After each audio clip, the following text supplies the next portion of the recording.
they were moving out of the house that their grandparents had and that their great-grandparents had. And as they were moving, or maybe they were renovating. They were renovating because they were tearing down walls. And when they were tearing down walls, they just found cash in the walls. And have you guys ever heard stories like that? Yeah, I always thought that was that was fake. Like, that's not, like, surely there were those people, but those people are probably one in a million. And when he told me that, I thought that was pretty cool. But bank accounts back then, I don't think had as big of an advantage as they do now. Because back then, if you wanted to get access to your bank account, you had to have physical checks. You had to go to your bank, so if your bank was far away, you were in trouble. It wasn't like now where you can pull up your bank account in 30 seconds and see how much money you have. You can spend money out of it, like connected to things like Venmo, right? Like, bank accounts now are not what they used to be. So, do you guys know what a credit union is? Or can you guys think of an example of one?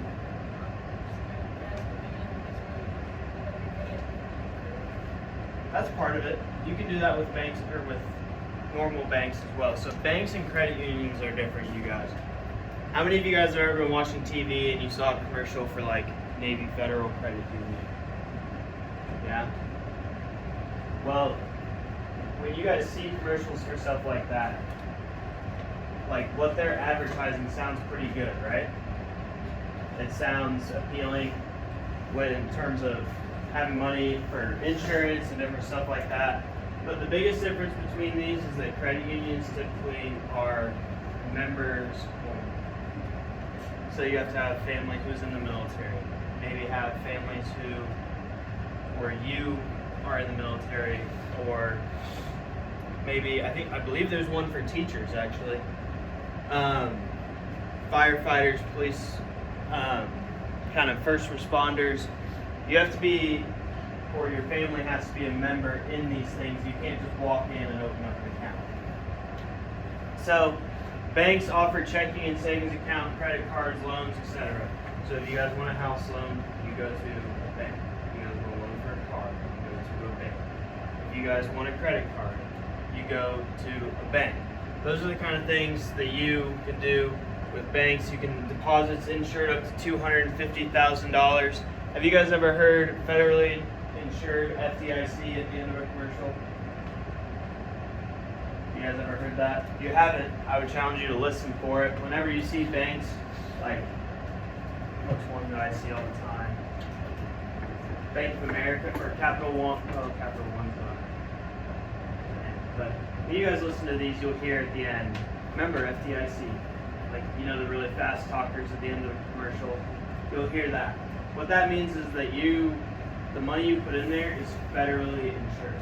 So if something like the Great Depression were to happen again, up to $250,000 that you have in that bank is insured essentially by the government. So that prevents that sort of thing from happening again. Banks are open to the general public, like I was saying. So you guys could just walk into a bank and open up an account. Do any of you guys have bank accounts with multiple banks? Yeah. Why is that?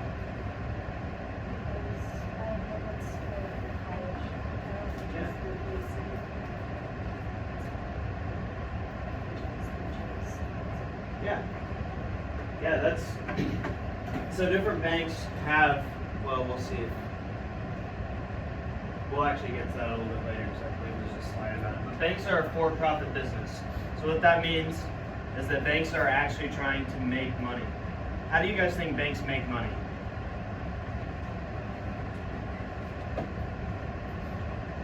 Interest, yeah.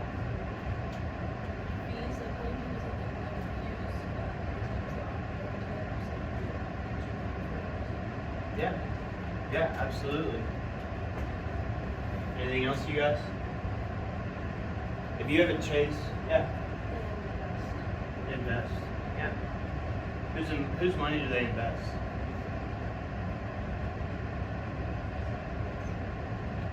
They invest your money.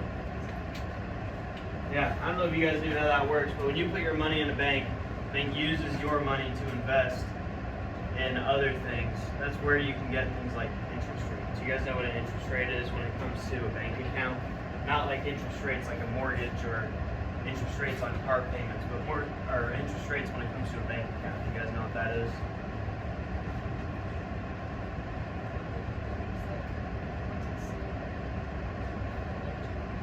Yeah. So say you guys put $100 into a bank account that has 3% interest. At the end of each year that you have $100 in that bank account, you earn $3 just for having your money in that bank. It's pretty cool. When you guys look for a bank account, you can look for bank accounts that have higher interest rates. Usually higher interest rates come with different gives and takes. But those interest rates is because when somebody, say, like Chase, has a Chase credit card, and they don't pay off that Chase credit card, do you think Chase just lets them off the hook? What happens? Yeah, you pay it back with interest. That's where these kind of banks tend to be able to make their money. Credit unions offer checking and savings accounts, credit cards, loans, just like banks do. Deposits insured up to $250,000, just like banks. But their membership, like we talked about, and they're a non-for-profit business. So they're not just trying to make money off you. This means that credit cards usually have lower interest rates. Keeping your money in the bank typically will get you a higher interest rate. But since they can't offer these better services to everyone, that's where it comes in that it's membership only. So when you guys are deciding on a bank account, well, we'll put it, when you guys have decided where to get your bank account, what kind of factors went into you guys deciding where you open up a bank account? Location? Yeah.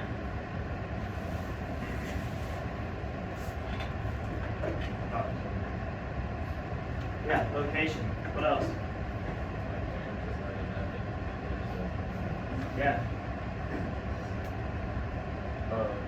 I was only old enough to get Okay.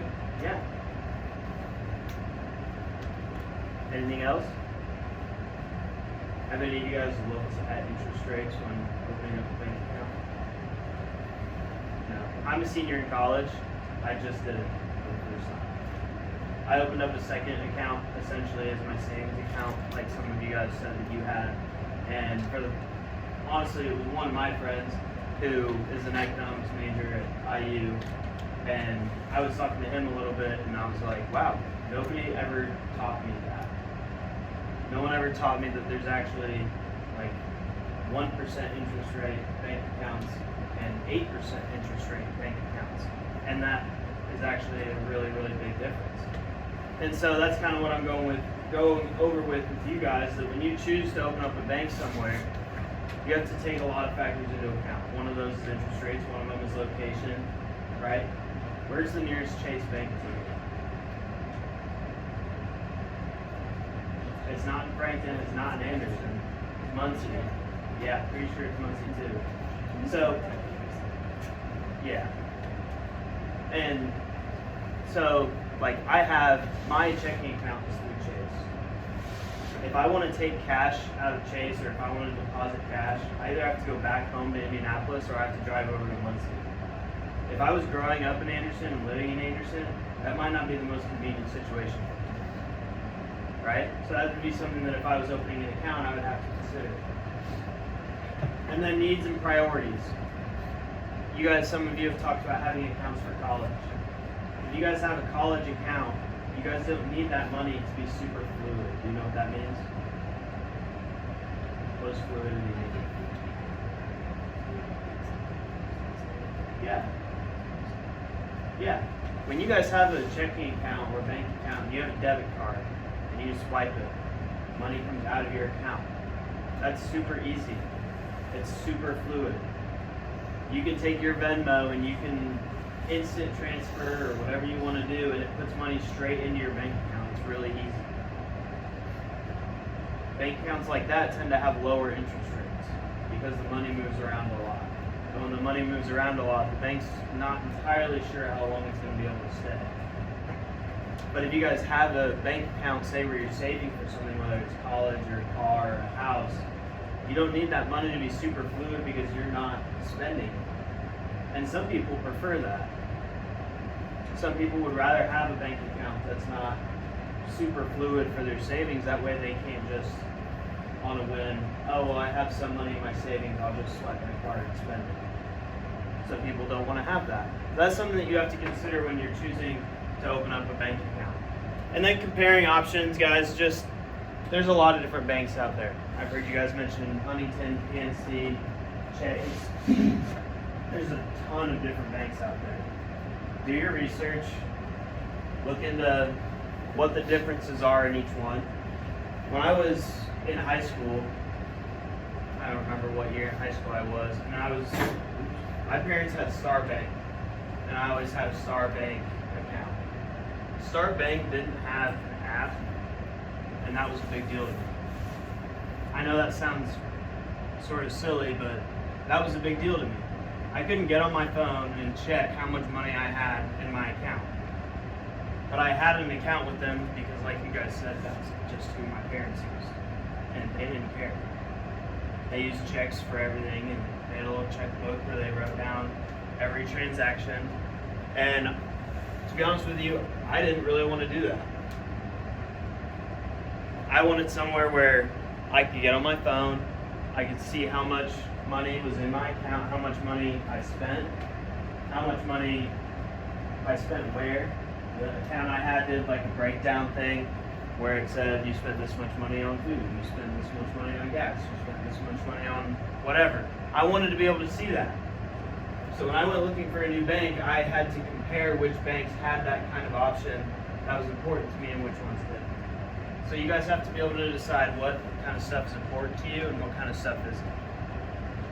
When you guys are opening your bank account, what kind of stuff is important to you? Is having an app important to you guys? Yeah. What other kinds of stuff? You guys worry about location a whole lot? Or does it not really matter since you have an app on your phone? Still matters? What are the kind of factors for you guys? Like a lot of banks have apps. Yeah.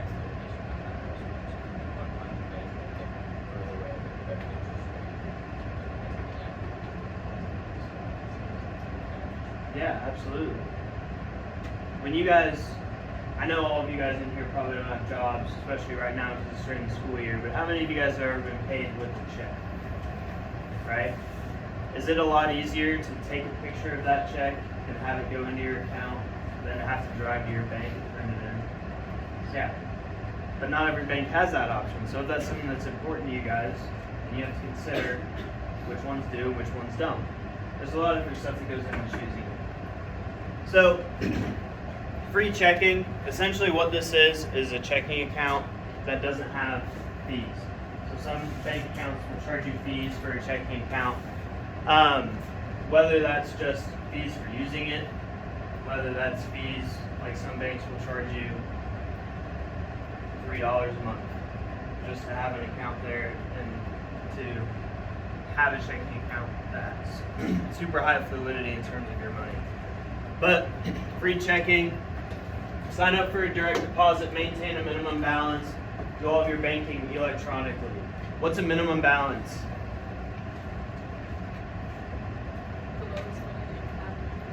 Yeah.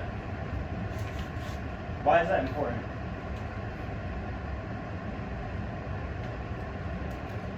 I guess the banks don't look for like accounts of not having Yeah, exactly. Do any of you guys have a bank account that you know has a minimum balance? Anybody else? Yeah. Do your savings accounts have a minimum balance usually? Or your checking accounts?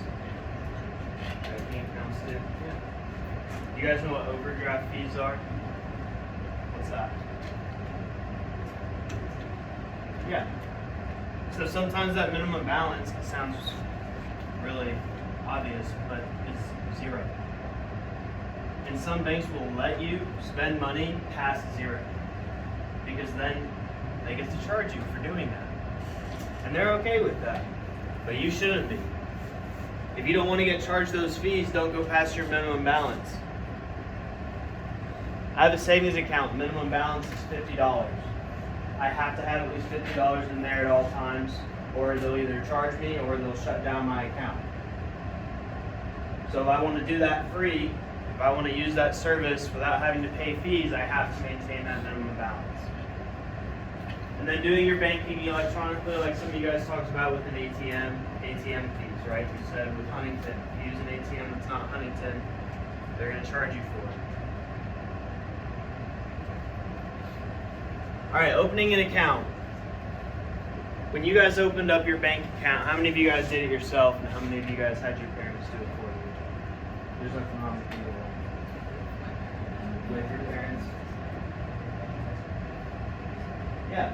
Did you guys have to go into the bank? Yeah. This is why. Had to show them your driver's license, your passport, whatever it was, your government ID. Why is that important to them? Yeah. They don't want me walking into Chase Bank and opening up an account in Mr. Ashton's name. Right? That creates all kinds of issues. So you have to have your ID. You have to be able to prove who you are to open the bank account. And another one of the reasons for that is taxes. If I have a bank account and I get charged taxes on it, if I were to walk into a bank and open up a bank account in Mr. Ashton's name, I get to use that bank account all the time, but guess who gets charged the taxes for it? He does. Nobody wants that, except me, probably. Nobody else, right? So they don't want that to happen. Your initial deposit. So a lot of banks are going to require you to have an initial deposit. I don't remember exactly what mine was, but sometimes it's really low. Sometimes it's $5. Sometimes it's $50. Sometimes it's $100. Whatever it is, different accounts are going to have different initial deposits. A lot of the time, that initial deposit is going to be your minimum balance, or it's going to be at least your minimum balance. And what that is just enough money to put into the bank account to sort of get everything rolling. And when you go into a bank to do that, usually you have to turn in cash, or you have to have a direct deposit, a check, something like that in order to open that account. And then the individual versus a joint account. What's a joint account?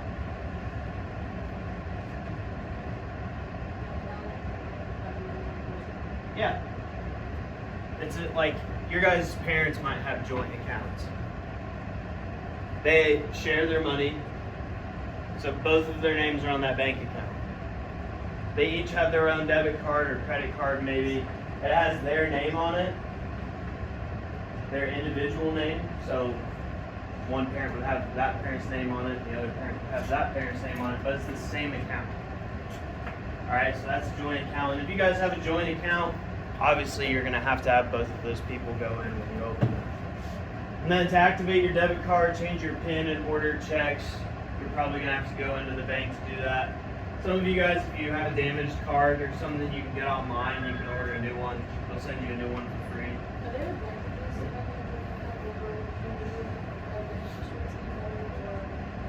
No, not usually. Usually it's just access. Depending on taxes, because of dependents and such, which I know you guys have talked about, that can sometimes change the interest rates a little bit, or change how much taxes are on your account for like having a spouse or something like that. Usually it's not anything drastic. And then your PIN, if you guys want to change your PIN, you guys have to go into the bank, or a lot of the time now. Like, this is all so much different than when I did it, which I'm sure is way more different than when Mr. Ashton did it, just in terms of what all you can do, like on your computer online, and what all I had to go into the bank to do. But to order checks, change your PIN, all that kinds of stuff, you're gonna have to go in there. Checking accounts. When you open an account, you're given an account number. How many of you guys have ever set up direct deposit with your job? Yeah, you guys have to turn in your account number. Yeah. Or if you guys have, well, I'm not sure if you guys would be doing this yet, but like, I have to pay Wi-Fi every month for my house. and I had it set to just take the money out of my account. They needed my account number to do that. So you'll get an account number, it's a bunch of digits usually, especially if you have an app or if you have a check, it'll say on there. You don't have to memorize it. I don't know if I've even remotely memorized mine, and I've had it for a lot of years. But this allows you to always deposit money. So it's on your checks, it's on all kinds of stuff when you turn in for direct deposit. Your job will pay straight into your bank account. Allows you to do all kinds of things.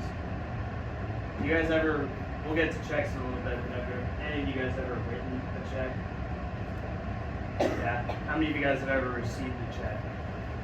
Yeah. Did you guys ever get like a birthday card or a Christmas card or something from your grandparents and it had a check in it? Yeah. Did any of you guys deposit that yourself, or did you, your mom, your dad, go deposit that for me? Right?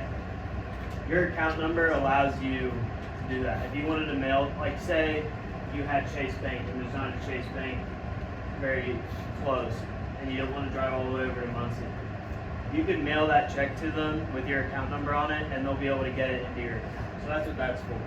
And then your smartphones, obviously, in person. That's all kinds of stuff that you're able to do that we've talked about with how to deposit money. You guys can walk into a bank and hand them a bunch of cash, and they'll put it in your account. You guys can walk in, give them a check, they'll put it in your account. There's all kinds of ways to put money into your account. And then when you access your account, you can write a check. If you need to pay money to somebody else, you can write them a check. You can use your debit card, obviously. Cash back. If you guys are at Walmart or wherever it is, how many of you guys have ever seen at the end, swipe your card, whatever, do you want any cash back? You guys seen that before? Yeah. If you want cash out of your account and you don't want to use an ATM, you can use your debit card and use cash back, and that'll help get stuff out. Alright? Alright, so when it comes to minimizing fees on your account, which we've talked about this already, you choose your account wisely, read about the account and what kind of fees they charge, and then make fee-free choices. That's not easy to say. But don't overdraft your account, don't go below your minimum balance, don't do the things that you know are going to get you charged fees. Alright?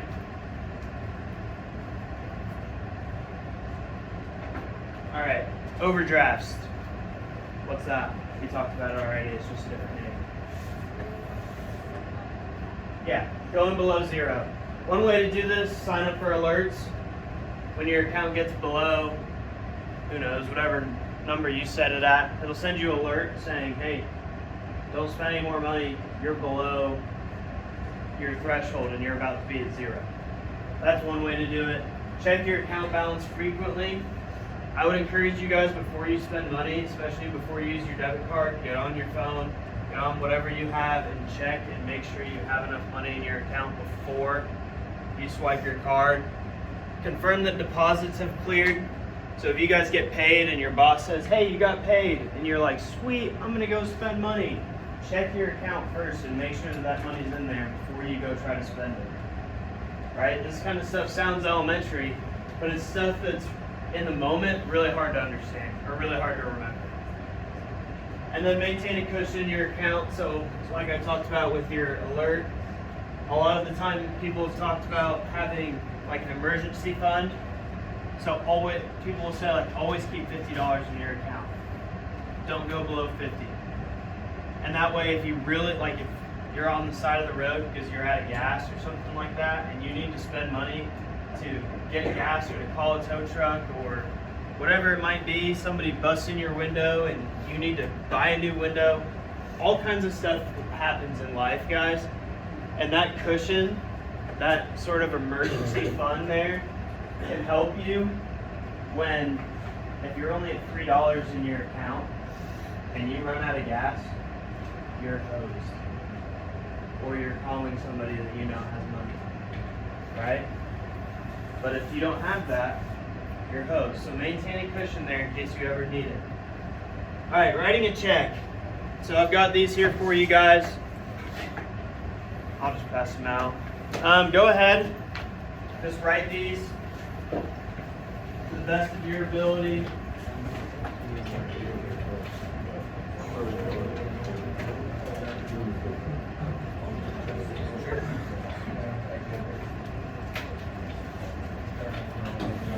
I know you guys aren't going to be perfect with these, all right? Don't expect you to be. Let's just see what you got.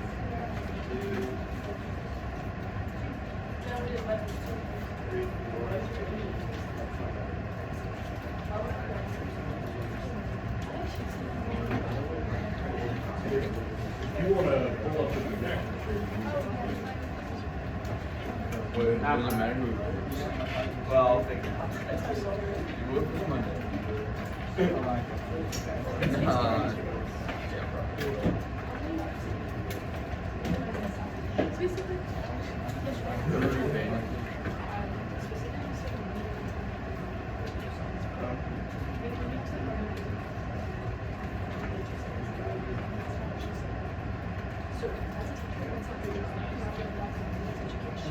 Alright guys, so the purpose of this is that I know that you guys, your primary way of spending money is not writing somebody a check. I understand that. But you also have to understand that sometimes you're going to have to, and if you do it wrong, you can get yourself in a lot of trouble. Also, when you get paid, and you get paid with the check, you need to be able to understand what all's on there. Alright? So, take a couple minutes. I'll give you guys 5 minutes. Just fill these out as best you can. However you would do it, like it says at the top, January 28, 2014, you pay your landlord, Marta Leone, $950 for February's rent. Fill out this blank check like you're paying her $950 for rent.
What did she say?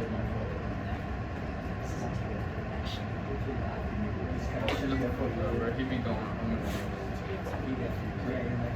No, I'm not bro. You know,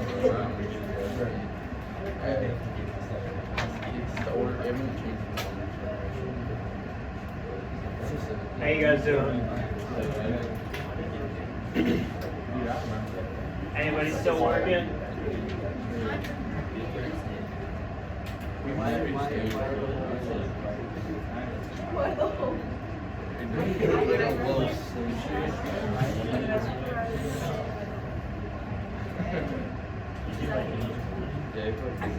Alright guys, so first order of business, who here thinks that they have the best signature in the class?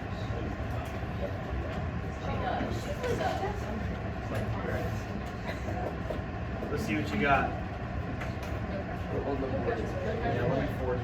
Oh, with the XG's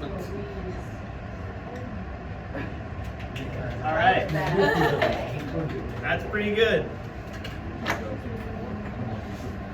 Anybody think they can beat that? Anybody think that she put it in the wrong place?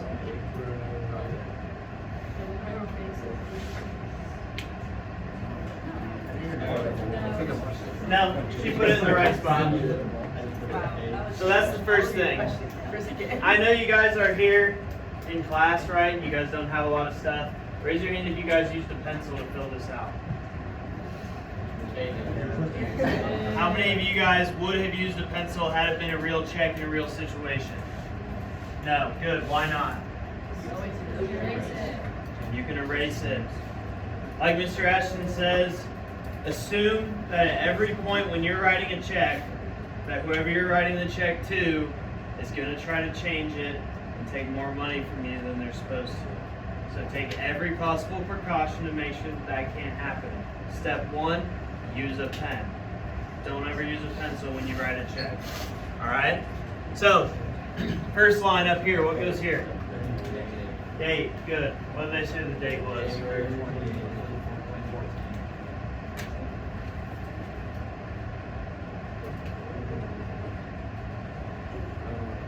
Alright, what goes here? Good.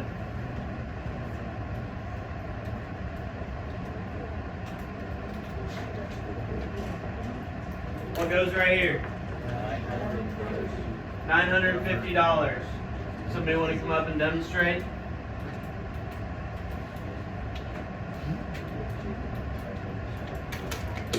It's your turn.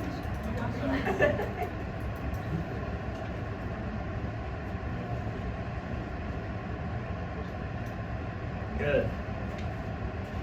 Why'd you put this line here at the end? So they can't add like 6 more zeros and some commas and make me able to make 9 Yeah. If he doesn't do that, guys, watch this.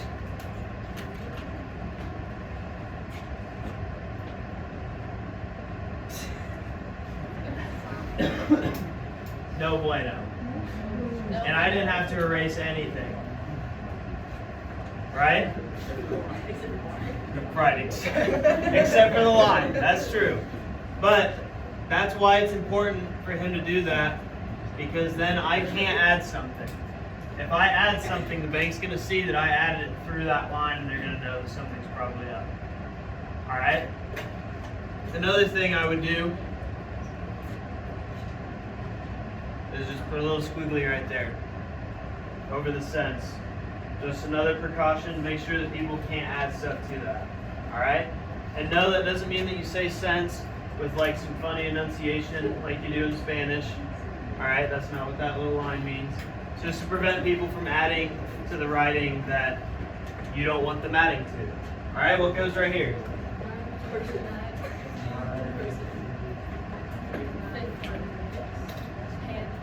Who wants to come up and demonstrate? Somebody who hasn't been up here already. To double check, there's a hyphen between 900, right? I don't think I it double doesn't checked matter. on you. Why'd you double They check? won't turn your money away if you don't put the hyphen in. This is really.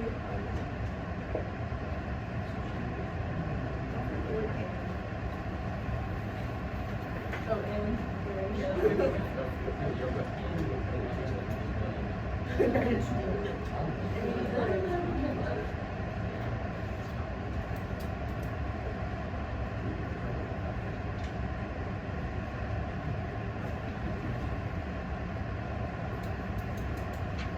All right, pretty close. But this right here, no numbers. All right, no numbers. That's what this line's for. You can add all the numbers you want up here. I wouldn't add all the numbers you want, because the more numbers you add, the more money that is. But $950.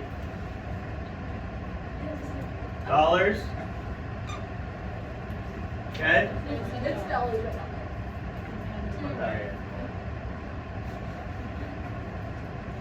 Alright, well, I don't know if, when I've had to write them, I've had to write dollars. I'm not sure if that's always there. That might depend on your check. But then I would write in 0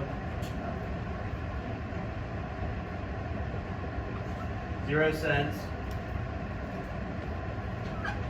Always put a line. Always put a line at the end. If that line's there and I try to change something, like if I were to be over here and write like $1 million, Obviously it's not going to fit with this right here. That's why we do that. But like we said, taking every precaution, a bank's going to look at that and see, okay, somebody pretty clearly wrote that over the line of somebody else. All right? So that's why we do that. Put a line up here, you put a line down here. What goes down here? What it's for. What's it for? Rent. Good. If you guys don't know cursive, I don't believe it legally has to be in cursive. I'm going to assume not because I don't really know cursive and I've written checks before. So it looks really pretty. Proud of you. It's good cursive. But if you guys don't know cursive, don't worry. It doesn't have to be in cursive. All right? So that's all for today. That's all I've got for you guys. I don't know how much.